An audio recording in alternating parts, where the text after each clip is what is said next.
안녕하십니까. 보이창조 최영로 변호사입니다. 안녕하십니까. 부회창조 오성환 변호사입니다.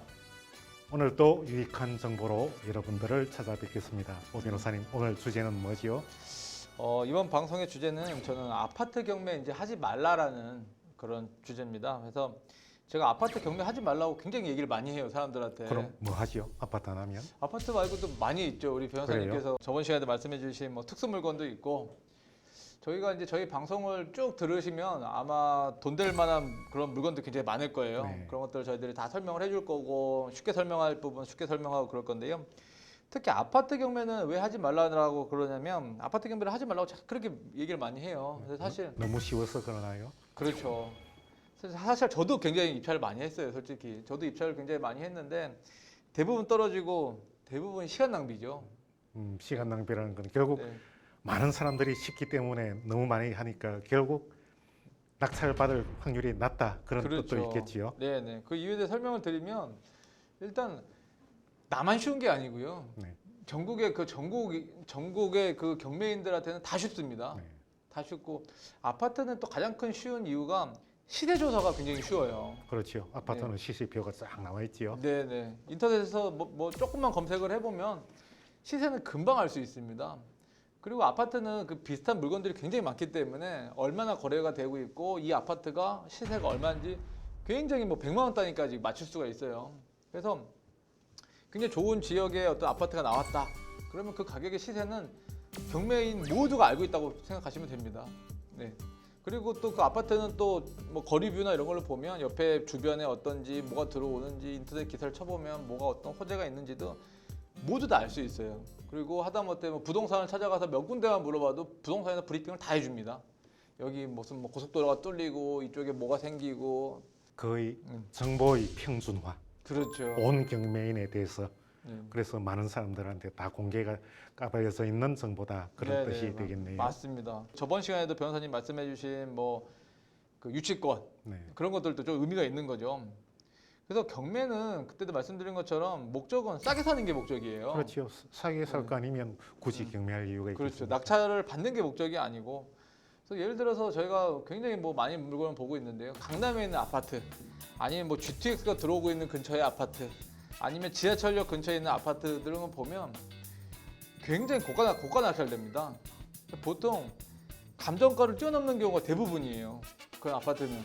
그럼 시세보다 더 높다는 이야기인가요? 그렇죠. 시세보다 더 높게 낙찰되는 경우가 많습니다. 그리고 보통 그 경매를 하게 되면 조금 지연이 좀 되잖아요. 그래서, 그렇죠. 그래서 2019 타경, 뭐 2018 타경 이런 거는 2019년도, 2018년도에 감정이 된 거예요. 네. 한참 전에 부동산 시세 뛰기 전에 감정된 그렇죠. 거겠지. 1년 동안 됐기 때문에 점프가 됩니다, 보통. 근데 그거를 그 사람만 알고 있는 게 아니고 그 사람들 대부분 다 알고 있어요. 그 가격이 시세가 5천만 원 올랐다, 1억 올랐다. 그러니까 감정가보다 높게 낙찰되는 경우가 굉장히 많고요.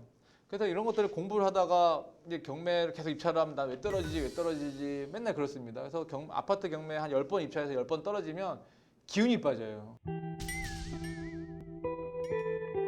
기운이 빠져가지고 저희들 이 방송을 들을 힘도 없고, 저희 방송을 이제 들으면은 뭐 좋은 거 많이 받을 수 있겠죠. 그래도 기운 내서 열심히 봐야죠. 네, 그러죠. 그래서 저희 방송을 쭉 따라오시면 굉장히 유익한 정보를 저희들이 무료로 다 전달을 해드릴 겁니다. 그래서 아파트는 이제 경매는 더 이상 하지 말고 저희들이 이제 알려드리는 이런 것들을 공부해서 정말 돈 되는 물건들을 낙찰을 받아야 되는데요. 근데 그럼 아파트 경매는 정말 할 필요가 없냐?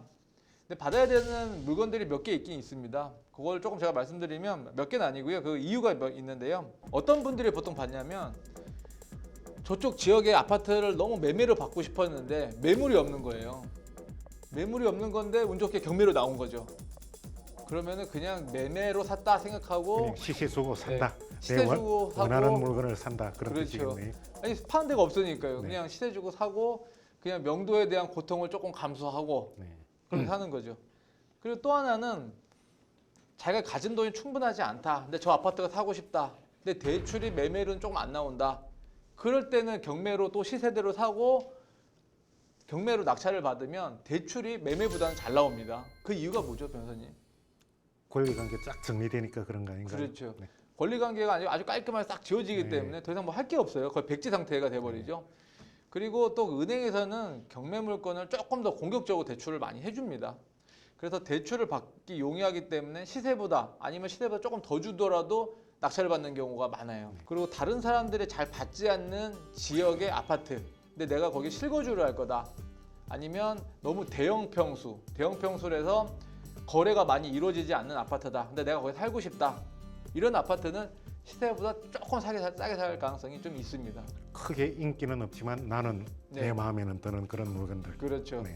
그렇지만 막상 매매로 찾으니까 별로 없는데 이런 것들이 경매로 나왔다. 그러면 살 수 있는 거죠. 네. 그래서 이번 방송의 결론은 간단합니다. 그래서 아까 말씀드린 대로 매물이 없거나 아니면 대출을 잘 받고 싶거나 아니면 대형 평수를 사고 싶거나 이런 이유가 아니라면 아파트 경매 공부 더 이상 할 필요가 별로 없고요. 괜히 힘들게 입찰하실 필요 없습니다.